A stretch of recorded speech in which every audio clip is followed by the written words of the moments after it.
Sa isang bansang puno ng ingay ng politika at kontrobersya, sino ang nagsasabi ng totoo? Sino ang nasa panig ng bayan? Welcome to Bayang Pinas, ang news channel na hindi takot maglatag ng katotohanan. Dito, pinag-uusapan natin ang mga isyong may kinalaman sa kinabukasan mo, politika, pamahalaan at ang tunay na kalagayan ng ating bansa. Hindi kami bayad, hindi kami bulag. Sa Bayang Pinas, ang boses ng mamamayan ang tunay na headline. Kaya kung sawang-sawa ka na sa mga baluktot na impormasyon at scripted na kwento, dito ka na. Dito sa Bayang Pinas, tayo ang bantay at boses ng bayan. Kung gusto mong manatiling mulat at informed, don't forget to like, share, and most importantly, subscribe dahil sa panahon ngayon, ang kaalaman ay kapangyarihan. Ito ang Bayang Pinas, balitang totoo, pusong makabayan para sa sambayanang Pilipino. Tara na't alamin ang tunay na balita. When I saw that we were in session, we were on a break kahapon dyan sa lounge nung pinakita sa akin ng mga senador. Kilala mo ba ito? Sabi ko, hindi ko mamukhaan. Pero, come on. Nandun ka sa... Mahilig sila. Come on. Yung pagiging ika nga, porte ng pagsasalita o style ng pagsasalita ng mga kano, talagang kitang-kita mo dito kay Erwin Tulfo. No, di umano, ikaw daw si Erich, di natin alam, di pa rin nasasagot yan. Naging senador ka na't lahat, hindi mo pinag-usapan sa Comelec yan. Ay, napag-usapan na pala. Nagdesisyon ang Comelec na paborable dito kay Erich. Erwin, ano na ho siya? Very frustrated ho siya. Ganyan talaga, di ba? Pero kayo, ang problema dito, ayan, kabilang ka na dyan sa mataas na kapulungan ng Kongreso. Kahit na anong makita niyong kababuyan dyan sa House of Representatives, ang problema sa inyo, hindi kayo makakana-kana kay Martin Romualdez. Lalo na ikaw, aso ka niya. Kahit napakalayo mo na sa House of Representatives, yung tali niya sa'yo, pagka hinilan niya, sigurado lalapit ka. Tama mali? Sigurado natin yan. Pero sa tingin natin, sa mga susunod na panahon, mag-uumpisa na yung ika nga, paghihiwalay ng landas ng mga Tulfo at Romualdez. Sa tingin ko sa mga susunod na buwan at taon, maghihiwalay na ho ng tuluyan yan. Kasi ang kapatid niyan na si Rapi Tulfo na ika nga taas ng pag-asa ng ating mga kababayan na kung sakaling maging senador yan, makakapaghatid ng pagbabago sa ating mga kababayan. Diba? Napakaangas niyan sa kanyang programa, pero nung napunta siya sa Senado, yung presyo ng kuryente, pangunahing bilihin, wala, tiklo pang bibig niya, di ba? Kaya, ano ho yun, gustong magpresidente, si Tamba gusto rin magpresidente, noong 2023, 2024, Sani Pwersa yan, para sa akin si BP Sara. Pero ngayon, iba na ho usapan. Wala nga naman magpakaaso pa to Sa tingin ko, pagka hinila nitong si Tamba, ang tali nitong si Erich, nagkakamali pa rin ako. Erwin, hindi na ito tatalima dahil nga yung kapatid niya may may plano din, may planong tumakbo ng pagka-presidente. Pero sa pinaka-latest na survey yang si Erwin Tulfo wala talaga sa kalingkingan itong si BP Sara. Kaya imbis na magpakaaso ka o magnasa ka na manalo yung kapatid mo sa 2028, manahimik na lang ho kayo. Congress. It doesn't matter kung boring yung botohan ng speaker. Magantay ka. Trabaho mo yun There's a time kung sugarol ka, which is bawal, di ba? Sinabi na bawal pag government official ka magsugal. Kung talagang hindi mo matiis yung kate, hintayin mo na lang, di ba? Lagot ka, Sen!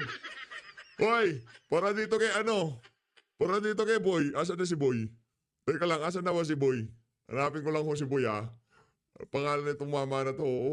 Teka lang ho, Kung daw talaga di mo mapigilan ng kate, tiisin mo lang ng konti. Ito naman kasing si Boy, Ang problema talagang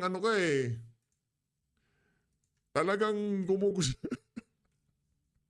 Matindi tong si Erwin. Ibang klase yung mga kababayan. Anak na tokwa. Akala ko pa naman tong si Erwin, babalagbag pala siya ngayong araw. Kung di mo daw matiis yung kate, kamuti. Tuloy muna natin, tuloy muna Hintayin mo natin. hanggang matapos yung ikang trabaho mo sa Kongreso. Yo. O matapos yung trabaho mo sa gobyerno because pinapasweldohan kami ng taong bayan ninyo para magtrabaho, hindi para magsugal. O yan, sabi, Nakakahiya naman. You pay us thousands and thousands and then magsusugal lang. sabihan mo yan na, face to face kayo. Ulitin mo yung sinabi mo, Brad. Ulitin mo. Gusto ko yung portion na banat mo eh. Ulitin mo ha. Face to face kayo. Itong si Representative Nicanor. Naku, Nicanor na naman. Yari tayo dyan. Ewan ko ba? Ang gulo mo, PH. Pupokus tayo eh. Pupokus tayo dito. Ginugulo mo usapan eh. Ako, wala akong ano dyan. Sa ako, babanatan ko yung mga bumabanat kay dating Pangulo Rodrigo Duterte at dito kay VP Sara. Yung mga bumabanat sa mga kaalyado natin dyan sa Senado, nako. Pero itong base dito kay Representative Nicanor Briones, Senator Erwin, di naman daw siya nag-iisabong. Sa totoo lang, may nag-message lang daw sa kanya. Tinignan ko lang naman. Di ba nagbubungguan yung dalawang panabong. Itong si, habang nagsasalita itong si yung si Richard Gomez, sabi siguro, naknanto ko, akala ko ba solid ka? Akala ko bang galit ka sa mga kabalintunan ni Tamba, ba't mo binoboto? Walang kwenta to. Anood na lang ako sabi. ng speaker. No, yan, no, Magkantay ka. Trabaho mo yun eh. There's a time, kung sugarol ka, Nako. which is bawal, di ba? Sinabi na bawal pag government official ka magsugal. Kung talagang hindi mo matiis yung kate, hintayin mo na lang, di ba? Hintayin mo hanggang matapos yung ikang trabaho mo sa Kongreso. Ayun. Or matapos yung trabaho mo sa gobyerno because pinapasweldohan kami ng taong bayan ninyo para magtrabaho, hindi para magsugal. Nakakahiya naman. You pay us thousands and thousands and then magsusugal lang. Number two, Kong Nicanor Biones. Di daw kayo pinapasweldohan para magsugal. Nagsusugal ka ba? Sa huling pagkakaalam ko, ikaw nanunood ng PH. Diba? Nagsusugal ka ba, Brad? Mali kasi ginawa mo eh. bad example. Sinabi na nga ng gobyerno, bawal ang sugal. Bawal ka magsugal. Ba't ka nagsusugal? Naku. I hope the Congress will do something about it kasi nakakahiya. Sir, Ayun. Ano yan, kumbaga kailangan ma-ethics. Itebes. Ayan, yan na nga ba? Nagsagutan na nga. Kompletos Ricados. Kaya kung di po kayo nakasubscribe, mag-subscribe na kayo. Pag tayo hong maglalatag dito, talagang kompletos Ricados. Si Tulpo. Ngayon, itong si Representative Nicanor Briones, sasagutin nga yung mga patutsada sa kanya. Siya nagsusugal na siya. Nagsusugal ka ba, Kong? Ito na sagot ni Kong. Kong, bana. pero po yung nandun sa video ng nag-iisabong? Totoo, hindi ako nag-uwisabong. Sa totoo lang, may nag-message sa akin sa Messenger. So, tinignan ko lang naman. Hindi ko naman nakalain na meron palang magkukuha ng aking mga private messages. So, nagulat na lang ako. Dahil alam ko naman, meron talagang hindi dapat tinitingnan. Pero okay lang yun. Dahil malinis ang konsensya ko, hindi naman ako nagsasabong. Ako hindi mo ako makikita sa kahit sa sabungan. At fake news. Online sa ako sinasabi, niwala akong GCash. Niwala akong money transfer na online. Hindi ako marunong dahil old school tayo. Ang alam ko lang text, message, at saka tumawag sa Pero, cellphone. pero sir, yung video na pinadala po sa inyo tungkol sa isabong. Hindi totoo. Kaya nga ako fake news eh. Kaya ako humarap sa inyo, ayaw kumandamay ang Kongreso. Na-pressure ka, Brad. Na-pressure ka. Na-pressure ka ni Tamba. Kung pagka hindi mo inayos yun, text ka namin. Hindi ka lalabas. Hindi mo a-address sa media. Kung pinatawag yung mga media, ngayon papaliwanag siya. Meron lang daw nag-text. Sinend lang daw ho sa kanya yung video na yon. Okay, game. Kung ikaw hindi mahilig sa sabong at hindi ka tumataya sa sabong, anong point ng kaibigan mo na sendan ka ng ganun? Yan ang tanong. Yan ang tanong kong. Huwag mo sabihin na mahilig ka lang sa mga naglalaban ng ganyan, di ba? Di mo pwede yun. Ika nga, pag nanonood ka, natututo ka. Pag natututo ka, tataya ka. Kasi nanonood ka. Anak ng toko, itong talisahin, parang mananalo ah. Mananalo. Dito ako sa puti o dito sa talisahin. Ganun yan eh. Ay, malupit pala yung mga talisahin. Lumilipad, flyer tong mga to. Di ba, gaganyan ka, anak ko, kumikikig. Oh, natututo ka, anong kasunod ng kong? Oh, siyempre, kung nanonood ka, ang kasunod ng pagtaya. Hindi ko natin sinasabing tumataya siya doon sa punto na yon. Linilinaw niya na ngayon. Ang totoo daw, sinend lang sa kanya. Ngayon, halimbawa, yung iyong kaibigan, alam nyo na hindi mahilig dyan, hindi tumataya, hindi naglalaro. Sisendan nyo ba ng ganyan? Anong ko lang? Itong si Kong lulusot pa eh. Ganito gawin mo, Kong. Pagsamahin mo yung kamay mo, tapos sabihin mo, I'm very, very sorry. Ang asal ko diyan sa bulwagan ng mga buwaya at magnanakaw, napaka-immoral. Nakarato ko, mga immoral pala sila lahat dyan, no? Napaka-immoral. Patawarin niyo ho ako. Wala hong kasalanan dito si Tambaluslos. Ganun! Yun ang gustong marinig sa'yo ni Tamba. Hindi, ayaw mong parinig eh. Hahaba pa yung usapan. Gustahan tayo. Ginamit kang ika nga sacrificial cow. Ay, sacrificial crocodile.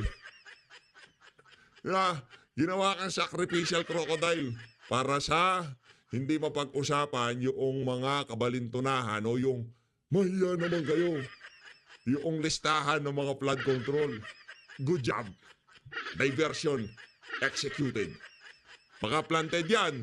Ingat ho tayo. Game. Dahil para bang pinalalabas nila, wala akong ginagawa, kundi ang haba ng butuhan. Meron lang nag-message sa akin, yung pamangkin ko, na gusto mag-invite ng traditional na sabong, na gusto ako'y lumaban. Hindi naman ako interesado, hindi naman ako nagsasabong. So, siguro, ako ang duda ko rito, may gusto sumagutay sa atin dahil Yun ang, sa buong pagsasalita mo, Manong, ha? Yun ang pinakamalupit. Ikaw na naispatan na nanonood ng laban ng manok, tapos ikaw pa sinasabutahe. Di, pagkaganyan yung mga pinapanood namin dito, pinapalakpakan namin, di ba? Kailangan palakpakan pagkaganyan eh. Magtakin nyo, kayo na ang nanonood, kayo na ang naspatan, kayo pa sinisiraan, palakpakan. Ibang klase naman yan. Alam nyo ano yung mga paninira? Paninira, halimbawa yan inedit.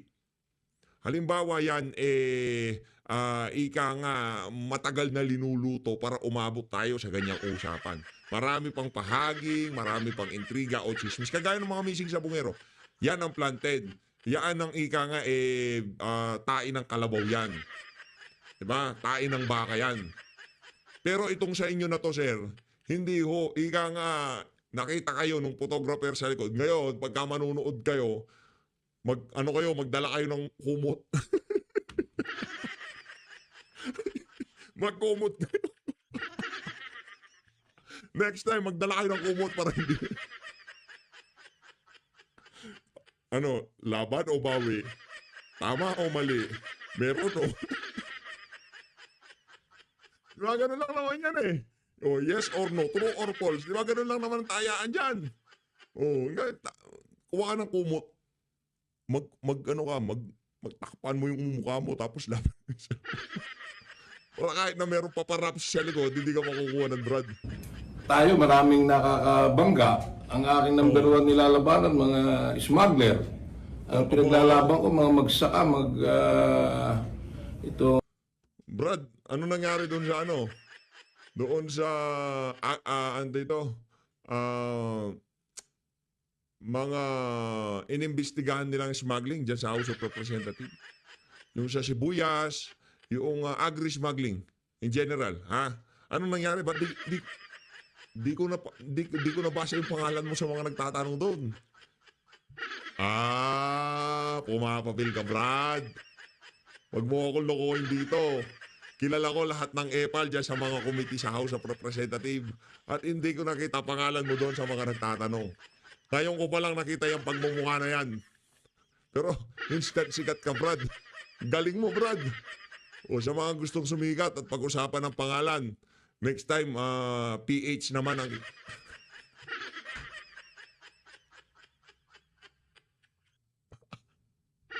Ay, sa ulo. Yung livestock, poultry, Ayan, sige, farmers, lapit na, Brad. Kaya yan, galit tayo sa nagiging dahilan kung bakit nalulugi yung ating mga magsaka.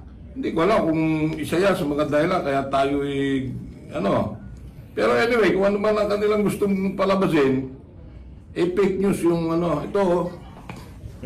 Pakita mo, Brad. Ito yung video na kung mapapansin ninyo, hindi yan sabong. Ano po yan? Yung practice fight na nag-i-invite sa atin, walang tarian, walang tao. Ano? Tinignan ko lang dahil nag-i-invite tayo. Ano ibig sabihin ng ini-invite, sir, in practice fight? Ano ibig sabihin nun? Hindi, gusto tayong imbitahin na lumaban sa isang derby. Marami namang nagpapa-derby. Tayo noong panahon ng eleksyon, naiimbita lalo yung mga leader natin na merong nagpapasabong. Meron niyang even mga Rotary, mga nag-i-invite. Kumbaga sir, bisita lang po kayo. Iniimbita kayo as bisita, hindi po as manlalaro. Na kung pwede, bumili ako ng manok at maglaban. Kasi may mga tawag diyan ay itong nagsusulisit ng fundraising. Marami, iba't ibang klase nagpapasabong. Meron Rotary, merong organization, pero meron talagang mga traditional na sabungero na ang ibang leader natin iimbita tayo. So hindi po kayo nag-iisabong pero nagsasabong po kayo traditionally? Hindi ako nagsasabong, hindi mo ako kahit minsan makikita First instance, pumasok sa sabong. first instance po ba? Hindi ba nauso? Pero nanonood.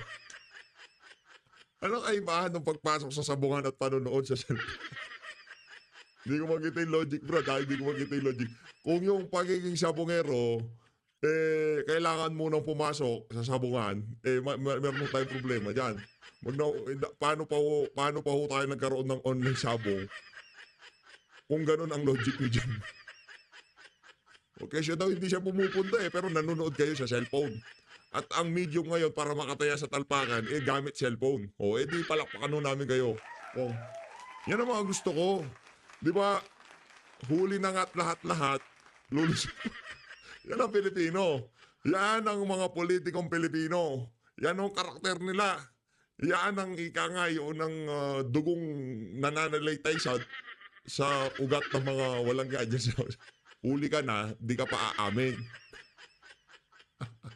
Kagaya pagka DPWH, yung mga palpak na proyekto, flood control, lahat ng pagnanakaw na nangyayari ngayon sa ating pamahalaan, huli na nga ayaw pang umamin. Ganyan din yan. Kaso ito, hindi masyadong matinding kasalanan niya. Ngayon, kung yung mga nagmamalinis dyan, inaakusahan na nagnakaw ng bilyon-bilyon at milyon-milyon, hindi si BP Sara, yun, intriga yun. Ito yung totoo. Yung mga ngako ka ng 150 million para lamang pumirma sila sa yun na talaga. Kakastiguhin nyo itong mama na to tapos ganyan yung mga inaasal nyo dyan. May problema tayo. Kung susuruin natin, mas banal tong mama na to kumpara doon sa mga nagbabayad para sa pirma nila dyan sa impeachment ni Bibi Sara. Kaya huwag nyo siyadong kagalitan tong mama. Anak ng toko, mahiyan naman kayo para... Bahala kayo, pare-pares lang. Pwede i-invite kayo. Kasi yung timing kasi, yun lang po ba nagpadala ng message yung pamangkin? Kung mapapansin mo, yan yun. Wala namang mga tao, walang nakalagay na ang online sabong. Kung kayo sanay dito, Oh, Hindi sanay. ganyan ang online sabong. Yan yun. Oh, kayo naman Ako nga, di ko alam yung interface niyang ganyan eh. Pero itong si kung sanay kayo sa online sabong, hindi ganyan. Yung video, hindi ganyan yung interface. Ay talaga, oo. Paano siya, Kong? Sige, Yung mismong pinakikita, yan yun. Tinignan ko lang dahil nag-message dahil sinasabi na nag-i-invite ng sabong. Ako naman tinignan, merong message sa messenger ko. So tinignan ko lang. Hindi ko makakalain, pati yung private. Maliit na bagay. Hayaan nyo na, mas maraming problema ngayon ng mas matindi pa dyan eh. Maliit na bagay yan eh. Yung ginagawa nga nila dyan, bilyon ang ninanakaw nila dyan sa bulwagan na hindi sila nahihiya. Tapos kakastiguhin nyo yung tumatalpak dyan. Di ba? Wala problema. Hindi ko sinabing tumatalpak. Malay natin, meron pang ibang... Di ba? Hindi natin alam. Pero yung maliit na bagay yan kung ikukumpara natin sa kababuyang ginagawa ng mga nakaupong opisyal dyan sa House of Representatives. Eto na nga. Eto na mga kababayan, ang nagsabi na mahiya naman tayo, utang ng Pilipinas, higit 17 trillion pesos, tumataginting na 17 trillion pesos na. Ano sabi niya? Yung nangutang ng mahigit 17 trillion. Hindi, ito na siguro yung kabuuan. Kabuuan na yan. Sinong nagpalobo? Administrasyon. Okay, yung mama na nagpalobo sa utang ng Pilipinas na umabot na sa 17 trillion pesos, ang sabi niya, mahiya naman kayo. Di palakpakan. Yeah. Sabi ko sa inyo, very generous ako ngayon dito sa video na to sa palakpak. Hindi natin pinagkakait yan. At dahil dyan, dito na ho tayo kay Dito ho tayo kay Yan. Lagay ko lang dito to kasi importante yan. Yan kumbaga, yan yung talaga. Yan yung ito yung main event natin. Game. Kaakmang solusyon dito, kaya hindi ko muna napag-usapan. Pero siguro po, pwede natin pag-usapan ano ba yung magandang panukala para ma-address ito o baka naman meron ng plano ang DepEd pagdating po sa problemang ito. But for the record, gusto ko lang banggitin, yung problema ng bullying is one of the top concerns of the EDCOM report. And we will also do our best to find the solution here. Salamat po. Salamat, Senator Tulfo. Thank you po. Thank you, Senator. Mr. President, last but not the least is the gentleman from Taguig and Pateros, no other than Senator Alan Peter Cayetano. I move that he be recognized, Mr. President. Senator Alan Peter Cayetano is recognized. Thank you, Mr. President, and with the permission of the good gentleman from Tarlac and as Senator Win described, another champion for education.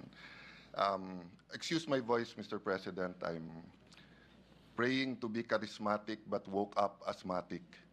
So medyo masama yung sa chest, but I cannot help but stand up because kung ano man nararamdaman ko does not compare really with the state of education. At gusto ko rin pagbigyan yung dati natin na Senate President Mig Subiri na nagsabing dapat mas maraming discussion talaga sa floor. Diba? So if the gentleman from Tarlac would allow me only 2 questions. Of course, Mr. President. Sige. First of all, I thank God that you were the first to speak. And the first topic is education. I know there are a lot of political issues like the impeachment, the budget, the SONA, contra SONA. But I think all of us will agree not only should the highest budget allocation go to education, but the highest priority. No? Even if you talk on the spiritual side values, dapat yan sa education pa rin. Prime Minister Lee Kuan Yew solved many of the problems of Singapore with a 5- and 10-year plan in the basic education sector. So my question, Mr. President, is this. Together with His Honor and many of us, we were here during the time na diniscuss yung K-12. And if you remember, dalawa lang kami ni Senator Trillanes ang nag-object. Among the present here who were part of that, I think the whole world went K-12 except 2 other countries.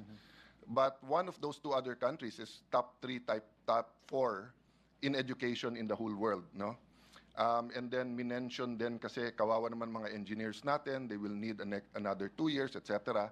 But when we computed that, that was less than 1%. And the basic objection is, kung baga sa kotse, galing sa karag-karag na vintage na I won't name a brand kasi lahat naman ng brands ay maganda. Suddenly, right before K-12, parang Lexus or Mercedes-Benz na tayo.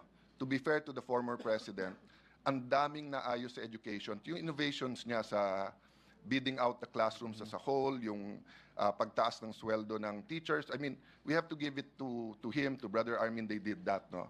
But they proposed a giant step to K-12. Unfortunately, many of the things we predicted then, one, hindi masosustain. Even Sen Sani, who I'm happy is now the DepEd Secretary, and of course it was his father who was the main proponent of this. Ang promise kasi nila, number one, after graduating high school, pwede ka na magtrabaho, parang Germany. That means yung track, kompleto. Yep. So, sa SONA, in-announce ng Presidente, pag senior high ka at gusto mo na mag-electronic or electrical, hindi yun yung promise sa K-12. Ang promise sa K-12, first year high school pa lang, junior high school, may track na. Whether yan ay sports, whether yan ay sa fashion, sa creative, sa pananamit, sa computers, internet, no? Hindi sa fifth year. Hindi sa fourth year, sa fifth year. Nandun pa lang yun yun yung pangako. Another pangako is that the GE subjects na lahat tayo na nag-college ay nadanasan natin yan. It was 80% or 70% of our first two SEMs. Ililipat yan sa high school para ang mga college ay nangako na i-cut to 3 years. Ngayon, kailangan pa natin ng win-win solution through Senator Win by filing a bill to force them na magbawas. So noong time ko po, I think 18 units full load kami, 21 units okay pa rin, hindi pa overload, 23 units yung overload. Eh ngayon, Senwin, ano ba, 20, 26, 28, basta yung units. So yung promise ng K-12, baliktad pa yung mga nangyari. And I can go on, and I know you agree, I had the chance to hear some of your comment speeches, more on social media than on the campaign. No? So, right in front of you is a senator who loves to be loved and loves to be hated. Senator Jinggoy Estrada. So, the same goes for his proposal to get rid to K-12. Some parents, some PTA associations, some local government, some media practitioners love the idea, some hate the idea. So I know this is going to be a long discussion, but I'm really curious what you have in mind, sir. Are you for the abolition of the K-12 or are you for the full implementation? What are your, in a nutshell, leaning towards? Thank you, Mr. President. Yung problema ho sa K-12 directly affects the employability of our students. At malinaw po yung posisyon natin na ang pagtatrabaho sa dulo ng edukasyon mahalaga. No, mahalaga na pagkatapos ng educational journey mo, may trabaho ka, no? You should be employable, you should have the skills that are needed to be hired. And one of the bills that we filed, pinapalapit po niya yung mga eskwelahan at yung curriculum dun sa mga employment opportunities. This directly will affect the grade 11, grade 12 system. So maganda po ang pangako ng grade 11, grade 12, pero alam natin hindi po yan ang natutupad on the ground, no? Kung may reforma na pwedeng gawin para maging employable yung mga estudyante natin, then maybe it deserves one more shot. But kung talagang hindi kaya, then we will tackle the solution suggested by Senator Estrada. So ang mangyayari po dito, maghihiring po tayo, and we will hear everyone's position on the matter. The position from our fellow senators here, mga eksperto, from DepEd itself, apektado rin dyan siyempre ang CHED at ang mga kolehiyo, and hopefully we can come to a solution na malinaw. No? At this point, lahat po tayo nagbibigay ng solusyon, magandang pakinggan yan, wala pong off the table, everything is on the table, mapag-usapan, and as a committee, as a body, we can come up with the reforms together. But definitely, hindi solusyon yung walang gagawin. The solution is not doing nothing. Kasi kung wala tayong gagawin, tuloy po yung problema natin dyan. We have to do something. No? I agree with you 100%, but I feel... If I may, with the Yes. indulgence of my two colleagues, if I may be recognized, Majority Mr. President. Mr. President, just to point out something, Mr. President, because I cannot help but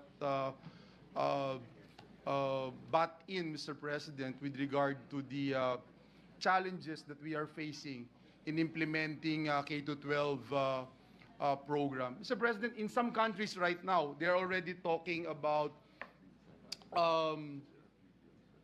including the artificial intelligence subjects in all in the curriculum of the secondary and basic education, Mr. President.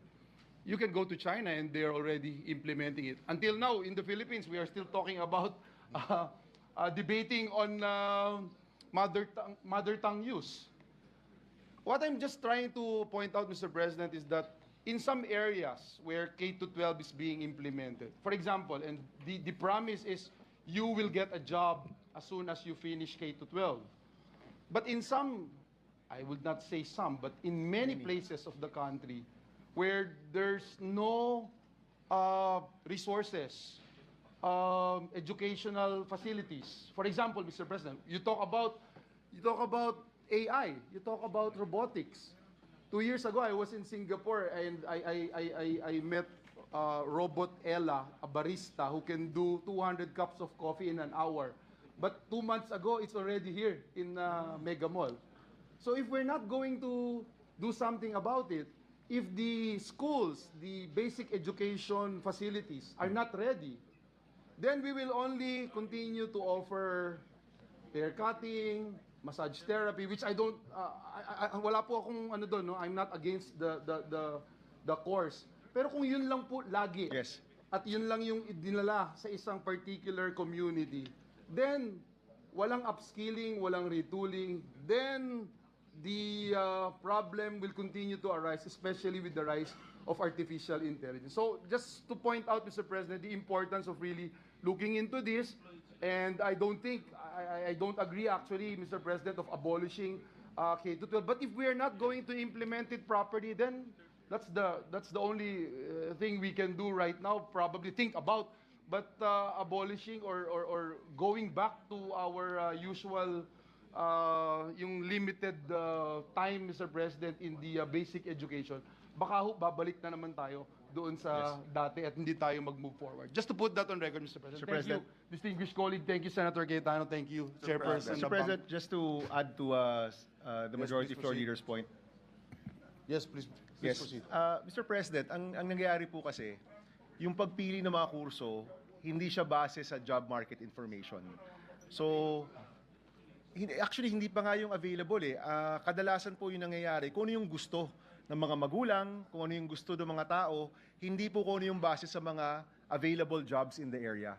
So, yung isang batas po na na-file po, isang bill na na-file po natin, si STEP Act, School to Employment Program, binubuo po yung labor market information na siyang magbibigay ng datos sa mga eskwelahan, both in high school and in college, para yung mga kurso pwede pong ma-rationalize, no? Sa gayon po, mas sigurado yung pagtatrabaho ng mga kabataan natin kasi yung kurso na tinitake up nila, talagang may opportunity na magtrabaho dun sa lugar. Ang nangyayari ho ngayon, base sa survey, base sa kung anong gusto, in the end, hindi nagmamatch. Kung may natutunan mang skills, baka kailangan umalis pa dun sa munisipyo, dun sa syudad, or worse, hindi rin siya yung mga skills na hinahanap ng merkado. So magsisimula po talaga yan sa integration ng ating labor market information. Alam ko po, the Majority Floor Leader is the expert on technical vocational matters here, no? So alam po niya na ang TechVoc schools, kadalasan meron niyang labor market information para yung offerings po nila, swak talaga sa pangangailangan. Kung nagagawa po yan ng TechVoc institutions natin, ba't hindi nagagawa ng ating mga senior high school na siyang nagbibigay rin ng NC1 at NC2 certification? So marami ho talagang reformang kailangan gawin, and we would welcome the expertise of the good Majority Floor Leader during the deliberation. So maraming salamat po, sir. Salamat, Mr. President, just to react to the gentleman from Tarlac saying we cannot do nothing. Okay, let me agree with him 101%. And to be fair to all our past presidents, I don't think they're not doing nothing. My point is we have to do something radical. Yeah. Kasi mabigat masyado yung problema. For example, in Metro Manila and many highly urbanized places, what we're talking about, job matching, etc., ganyan, malayo pa yon. Bakit? Half day lang sila eh. 3 oras lang, 4 na oras. Wala ng classroom, kulang na ng teachers. Puwera pa yung isang linggo na walang pasok dahil bumabagyo. Karamihan sa kanila, wala rin naman tablets or Apple computer labs or anything like this, no? So the problem is really much more basic. The problem, that the bigger parts of the problem goes back to pre-K to 12. Nabanggit ko kanina bakit ngayon mas maraming more than 18 units. Lumalabas sa EDCOM 122 units ang college. So 122 divided by 3 years, that's only about 40 units per year. So kaya naman pala ng 3 years. Bakit? The longer you ask a parent to sustain yung pag-aaral ng bata, the bigger the chance na mag-drop out. In Taguig, we have a 100% scholarship program. Galing talaga nitong si Senator Pagka-graduate mo Alan. ng high school, will Hindi give siya you bida-bida. automatically 15,000 para makapag-enroll, whether TESDA yan or college. If it's a center of excellence like UP, will give you 50,000. Kung teacher ka or police, will give you 80 to 120,000 magmasteral. But you know, you check the dropout rates, comparable pa rin sa ibang lugar. Kasi nga yung scholarship program natin at pinagyayabang natin full scholarship, 30% lang yun ang gastos eh. Yung out of pocket is 70%. And the additional kindergarten, which is good, ang kindergarten, 100% good. But yung additional 2 years, tapos yung nag-additional 2 years ka nga, half day ka naman. Ano yun? Diba? So again, I know this is going to be a long discussion. Mr. Testdaman, Mr. Trabaho ng Senado stood up. I remember we were discussing how much, Brad, is the budget now of TESDA compared to when you were TESDA? Times 3 na? Times 4 na? At it's times 3 na. Ang pangako nun, yung TESDA i-integrate sa high school. Ngayon may 3-year course na yung TESDA, naging CHED na rin ang TESDA. Tapos may mga course ang TESDA, sing mahal na rin ng mga college. So again, I say all of this with passion because nga, you know, I saw it before my eyes, kung ano yung successful, pero kung ano din yung dumudurog sa sistema. But the solution is there, but we have to be radical. 165,000 schools. Binanggit to ng EDCOM, school classrooms. Binanggit to ni Senator Tulfo. I guess, sobrang dami na nagsusumbong sa Tulfo, kaya buti, madadalawa na Tulfo natin. So mahahati na po ang trabaho sa mga nagsusumbong sa atin. You know, Senwin and I, hindi po ako magaling mag-compute, no? But you have to hand it to Senwin. Not only is he very good in education, singkit din, kaya magaling din sa calculator, magaling sa math, sa business. Alam nyo, kinocompute namin, kung sa 1 million Senwin, 165 billion lang yon. That's almost half or 2/3 lang nung baha budget ng DPWH. Exactly. 1 trillion yung budget ng DPWH. Gusto nyo tapusin in 1 year yung kakulangan sa classroom? Medyo bitin pa yung 165 kasi sa Metro Manila, walang lupa. But the point is, I'm agreeing with you, sir, but I think the task of this 20th Congress is not only for change or to do something, but it is really the radical change that is needed, the hard decisions, putting our money where our mouth is. I campaigned in my first term in 1998 telling may kababayan in Taguig, tiisin muna natin na napuputikan ang paa natin. Minsan nagkakaroon ng alipunga dahil sa baha. Pero gawin natin lahat ng classrooms natin. And now, awa ng Diyos. You know, maganda edukasyon, mga nagtatrabaho sa BGC, mga taga-Taguig. But kung inuna namin ng inuna yung flood control, and it's hard to be in a flood, 3 months kung paano kaming bahain before, no? But to go to my second question, dahil matalas na ang tingin sa akin nung dating Senate President natin at napaka-importante, and I support his privilege speech, but it's in connection with that, no? When Isabong happened, and now I can tell the story, that was one of the reasons that there was a clamor to remove me from calendar, the franchise of Isabong. I knew how addictive and kung gaano kalaking problema yan, no? So ngayon, wala nang pogo, thank God, and thank you everyone here who worked on that. Having said that, pinag-iisipan pa ng Malacanang kung ano ang epekto at anong balance ng online gaming. So my question is this, because nga I'm eager to hear Senator Subiri, former Senator Subiri, but shouldn't CHED and TESDA and DepEd, not only kay Sen Sani now, I said this during the time of VP Sara, I said this during Duterte administration, shouldn't they weigh in? Kasi can you imagine, sasabihin ng